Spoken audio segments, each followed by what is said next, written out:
L'égalité, enfin. C'est ce que la stratégie africaine recadrée du président américain Joe Biden promet au continent à la croissance la plus rapide. Le secrétaire d'État Anthony Blinken l'a ainsi résumé lors de son voyage éclair en Afrique la semaine dernière. Ce que nous recherchons avant tout, c'est un véritable partenariat entre les États-Unis et l'Afrique. Nous ne voulons pas de relations déséquilibrées ou transactionnelles.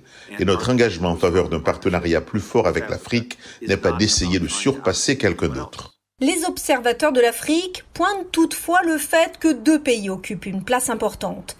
La Chine, dont l'initiative des routes de la soie traverse le continent, et la Russie, dont le ministre des Affaires étrangères a également effectué une récente tournée sur le continent pour rappeler aux nations africaines les anciens liens de l'ère post-libération.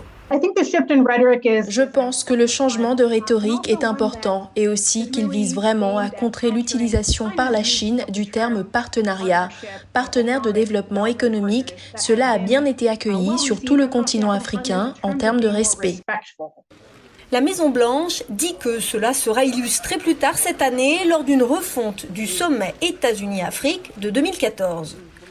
Lors de son mandat, le président Barack Obama a tenu à ne pas inviter le dirigeant zimbabwéen Robert Mugabe, devenu de plus en plus autoritaire avant sa mort en 2019.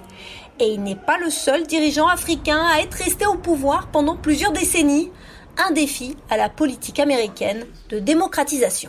Je pense que les États-Unis sont dans une conjoncture très intéressante ici, où vous devez essayer et au moins avoir l'air de vouloir inviter tout le monde autour de la table, même les gens que vous savez, vous ne préfériez pas avoir autour.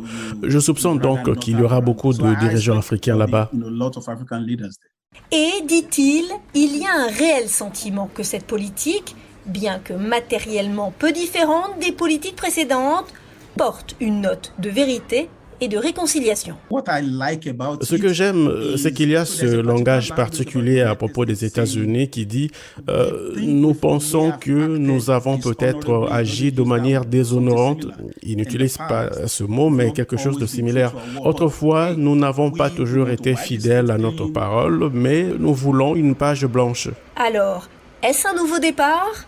En ces temps incertains, les États-Unis l'espèrent clairement.